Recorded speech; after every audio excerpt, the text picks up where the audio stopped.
और चलिए सीधा आपको लिए चलते हैं लोकसभा, जहां पर इस समय अखिलेश यादव बोल रहे हैं। सरकार के खिलाफ नारा लगा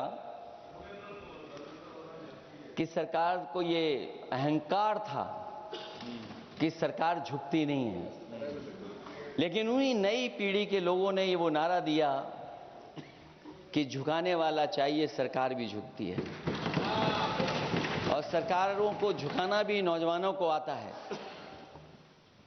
सरकार झुकी और स्वीकार किया उन्होंने।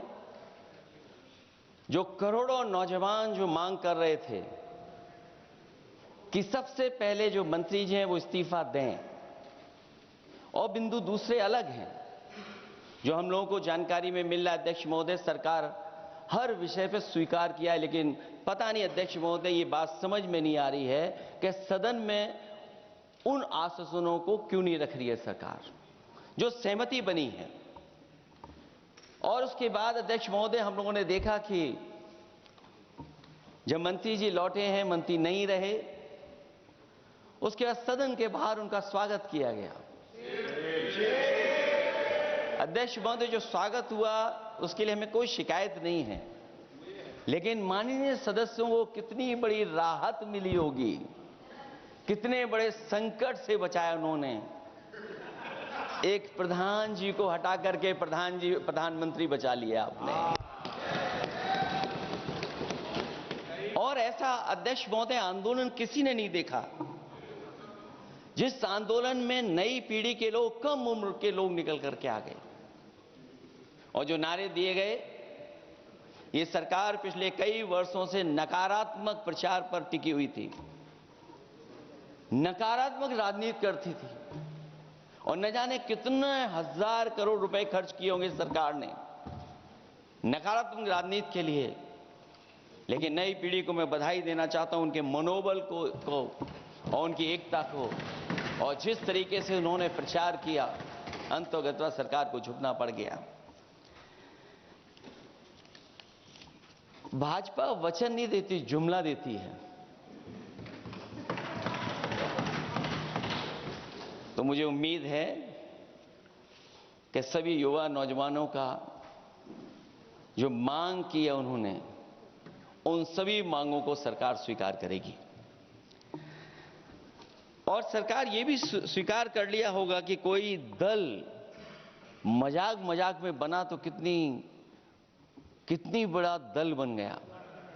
जो कोई चीज मजाक से शुरू हुई वो कितना सीरियस हो गई, और इतना सीरियस हुई कि हमारी सरकार लोकतांत्रिक हो गई कि जो उनको धरने पे बैठने दिया।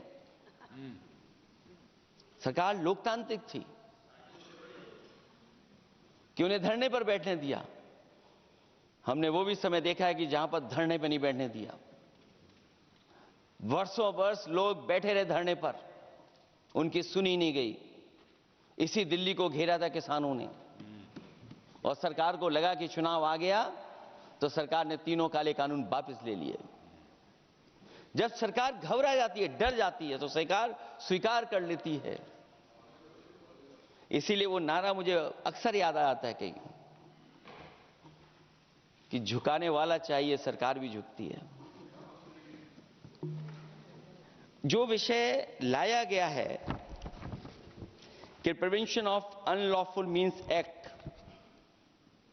सरकार को कम से कम ये बताना चाहिए था कि 2024 में जब ये लेकर के आए थे तो आज 2026 में कैसे पेपर लीक हो गया।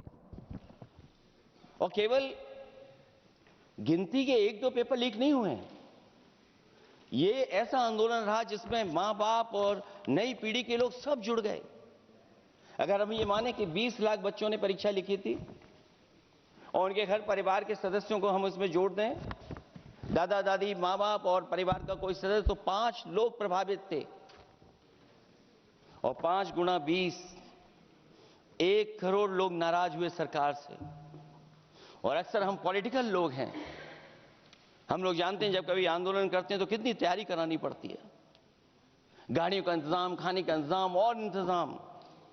लेकिन ये पहला आंदोलन देखा कि जिसमें मां बाप भी जुड़ गए और कहा कि जाओ बच्चों आंदोलन करो, हम आपके साथ हैं। ये पहला आंदोलन ऐसा देखने को मिला है। और केवल दिल्ली में नहीं हुआ ये, केवल दिल्ली में नहीं हुआ ये, अगर ये बात गलत है, अगर ये बात अध्यक्ष महोदय गलत लग रही है, तो देश के होम मिनिस्टर साहब को ले आइए, वो सब एक्सप्लेन कर देंगे।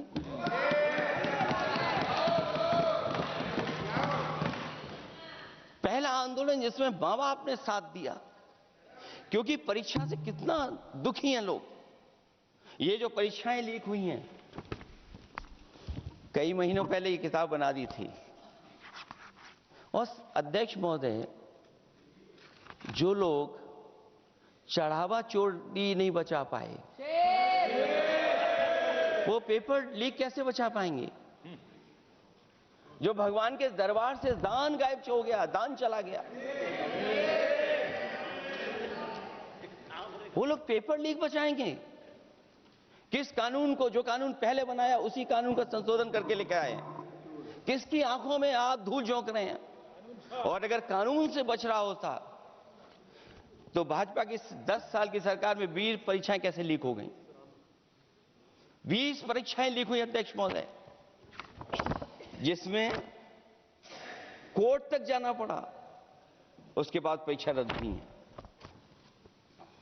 दरोगा भर्ती का पेपर लीक हो गया, जूनियर इंजीनियरिंग के भर्ती का पेपर लीक हो गया, ग्राम विकास पंचायत अधिकारी का पर्चा लीक हो गया, नलकूप चालक भर्ती का, यूपी टीईटी का परीक्षा लीक हुआ, और एक बार नहीं हुआ, 3 बार पेपर लीक हुआ यूपी टेट का। हाई स्कूल बोर्ड का परीक्षा लीक कर दिया, इंटरमीडिएट की बोर्ड की परीक्षा लीक हुई, इंटरमीडिएट का फिर परीक्षा का लीक हुआ, कई बार हुई, सिपाही भर्ती लीक हुई। आप सोचिए कितनी परीक्षाएं लीक हुई हैं। और नीट परीक्षा कोई पहली बार लीक नहीं हुई, दोबारा लीक हो गई, कानून बनने के बाद लीक हुई।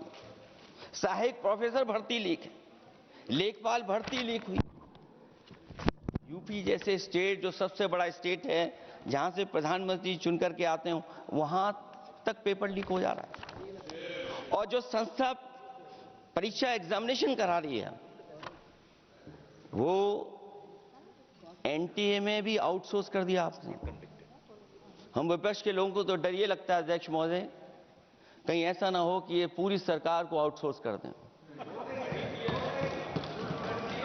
आउटसोर्स सरकार है, जो सबसे विश्वसनीय संस्था है, उसमें आउटसोर्स पे आपने कर्मचारियों को रखा हुआ है।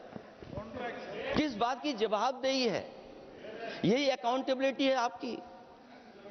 कहीं अकाउंटेबिलिटी ये तो नहीं है, आप अकाउंटेबिलिटी को ये कहीं समझ बैठे हो कि अकाउंट को भर दे वो एबिलिटी वाला ही हमें चाहिए? कहीं वो अकाउंटेबिलिटी तो नहीं है? आप बताइए, एनटीए को आउटसोर्स किया हुआ है आपने। जिस संस्था की जिम्मेदारी है महत्वपूर्ण परीक्षा कराने की, उसमें सब आउटसोर्स। और ये सच कहा कि कांग्रेस पार्टी के माननीय सदस्य ने मांग की है कि वो हम लोगों को पता होना चाहिए आखिरकार कौन लोग थे जो आउटसोर्स होकर के बैठ करके परीक्षा में इस तरह की घोटाला कर रहे थे। आखिरकार जवाबदेही क्या है, किसकी थी? और फिर केवल नीट की परीक्षा की बात करें और परीक्षाओं की बात करें, अगर हम अध्यक्ष महोदय, जब से सरकार बनी है तब से सरकार की कोशिश रही है कि शिक्षा, परीक्षा और यूनिवर्सिटी का ताना बाना पूरा ध्वस्त हो जाए, उसको एक रंगी बना दें हम, उसमें अंडरग्राउंड अनरजिस्टर्ड लोग शामिल हो जाएं। ये पिछले जब से भारतीय जनता पार्टी की सरकार आई है तब से हो रहा है। और फिर शुरुआत कहां से होती है? क्योंकि आप नहीं चाहते कि देश के गरीब लोग पढ़ें लिखें, आगे बढ़ें। सरकार ने सबसे पहले हमला किया प्राइमरी स्कूल पर, और प्राइमरी स्कूल कितने बंद किए हैं आपने? जहां से बच्चे की शिक्षा की यात्रा शुरू होती है। एक गरीब परिवार का बेटा, बच्चे कहां से पढ़ करके निकलते हैं? सबसे पहले प्राथमिक शिक्षा सरकारी स्कूलों से पढ़ करके निकलते हैं। हमारे बहुत सारे माननीय सदस्य होंगे, वो उन्हीं प्राथमिक विद्यालयों से पढ़ करके आज इस सदन तक पहुंचे होंगे। आपने सबसे पहले स्कूलों पे हमला किया और प्राइमरी से लेकर के नौकरी तक पे आपने हमला किया है। युवाओं के भविष्य पर आपने चोट पहुंचाने का काम किया है। और जो प्राइमरी स्कूल जो आपने बंद किए हैं, वो इसीलिए बंद किए हैं आपने कि पिछड़े, दलित और गरीब के वर्ग के परिवारों के बच्चे पढ़ लिख न जाएं। क्योंकि आज भी अगर हम देखते हैं प्राइमरी स्कूल में कौन पढ़ने जा रहा है, सबसे समाज के गरीब परिवार के बच्चे पढ़ करने जा रहे हैं। सबसे पहला हमला आपने वही किया, और इसीलिए किया क्योंकि नींव पर ही अगर हमला होगा तो ये आगे नहीं बढ़ पाएंगे। जो आंकड़े सरकार के बताए गए हैं, 1 लाख से ज्यादा सरकारी प्राइमरी स्कूल बंद कर दिए सरकार ने। और अगर ये बात गलत है तो हमें उम्मीद है सरकार इस पर भी जवाब देगी। और अगर हम आंकड़े निकालें तो जो आंकड़े दिखाई दे रहे हैं, यूपी में सबसे ज्यादा प्राइमरी स्कूल बंद हुए हैं। और ये सरकार के आंकड़े हैं कि 7 लाख से ऊपर विद्यालय थे जो अब 6 लाख रह गए हैं। और यूपी में तो सबसे ज्यादा बंद हुए हैं। उत्तर प्रदेश में 26,386 सरकारी प्राइमरी स्कूल बंद कर दिए सरकार ने। और केवल प्राइमरी स्कूल बंद नहीं किए हैं, नौकरी पे भी हमला किया है। 69,000 शिक्षक भर्ती को लेकर के बड़े पैमाने पर घोटाला किया गया। और घोटाला इतना बड़ा है कि वो सभी कोर्टों में गए हैं और पिछले कई वर्षों से आंदोलन कर रहे हैं। कोई स्थान नहीं बचा अध्यक्ष महोदय जहां पर वो शिक्षक भर्ती के लोग न गए हों। मंत्रियों के यहाँ गए हैं, आंदोलन किया है, हाई कोर्ट गए, सुप्रीम कोर्ट गए हैं। लेकिन देखिए सरकार भी कमाल की है कि सरकार उनको नौकरी नहीं देना चाहती। और इसलिए नौकरी नहीं देना चाहती है क्योंकि उन्हें भर्ती गलत की है। और भर्ती में जिन लोगों का अधिकार छीना है वो सबसे ज्यादा पिछड़े और दलित परिवार के बेटे, जिनका अधिकार इस सरकार ने छीना है। और ये अगर बात नहीं ठीक है तो हमें उम्मीद है कि सरकार इसका भी जवाब देगी। माध्यमिक स्कूलों को भी बंद किया जा रहा है और बड़े पैमाने पे स्कूल बंद हुए हैं। और जो बोर्ड की परीक्षाएं लीक हुई हैं, पूरे देश में बड़े पैमाने पर बोर्ड परीक्षाओं के पेपर लीक किए गए हैं। अध्यक्ष महोदय, हम जानना चाहते हैं कि आखिरकार 10वीं और 12वीं के पेपर लीक क्यों हो रहे हैं? 10वीं और 12वीं के पेपर लीक क्यों हो रहे हैं? इसके लिए अगर कोई सरकार के पास जवाब हो तो बताएं।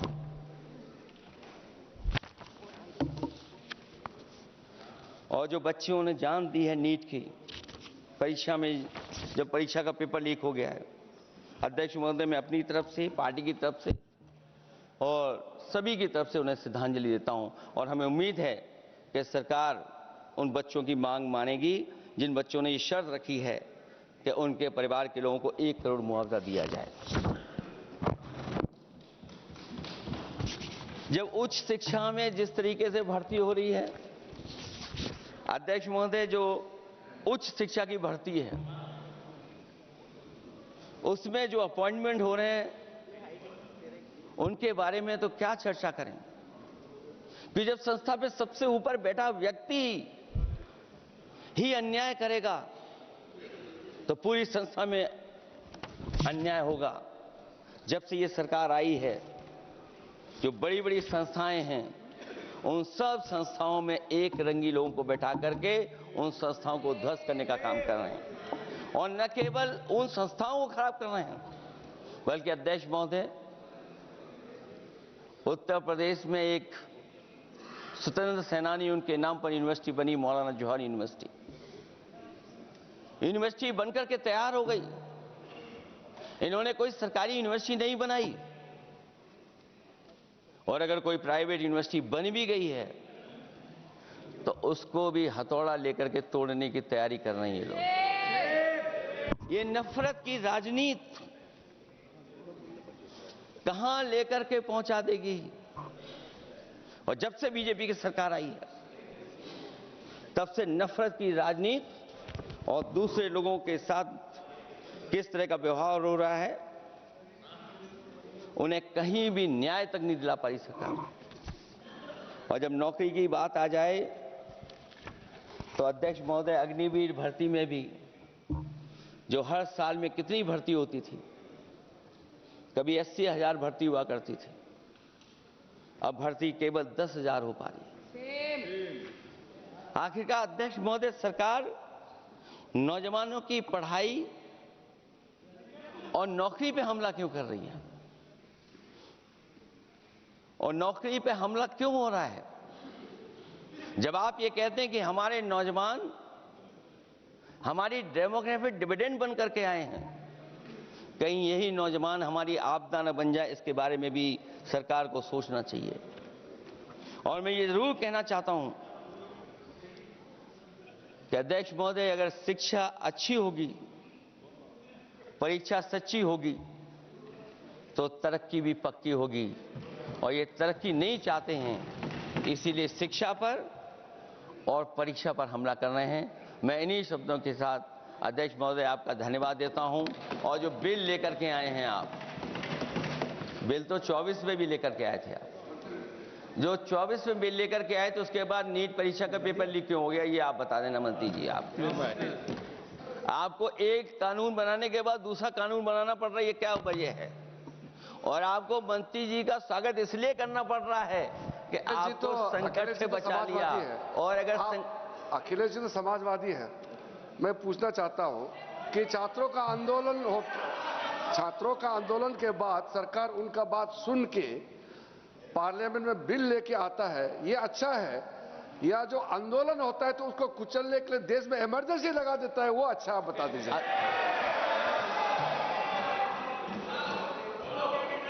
अध्यक्ष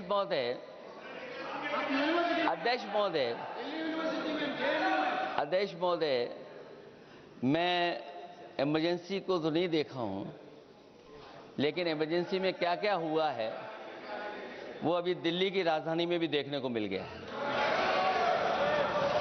आंसू के गैस के गोले और लकड़ी में लगा हुआ कुछ कील का और कांटे की चीजें, उस समय करंट नहीं लगाया जाता था, इस बार करंट लगाया गया। तो ये इमरजेंसी के बराबर ही हुआ है हमला, कम नहीं है। इमरजेंसी से कम अन्याय नहीं कर रहे हैं आप लोग। और याद करिए अध्यक्ष महोदय, अगर इमरजेंसी इन्हें याद आ गई है, अगर इमरजेंसी अध्यक्ष महोदय इन्हें याद आ गई है, तो इमरजेंसी के बाद भी परिवर्तन हुआ था और हमें भरोसा है कि इसके बाद भी परिवर्तन होगा। और अध्यक्ष महोदय, मैं आखिरी में कहना चाहता हूं, कानून से नहीं, नियत साफ होगी तब नीट का परीक्षा साफ होगी। सवाल कानून का नहीं है, आपकी नियत साफ नहीं है।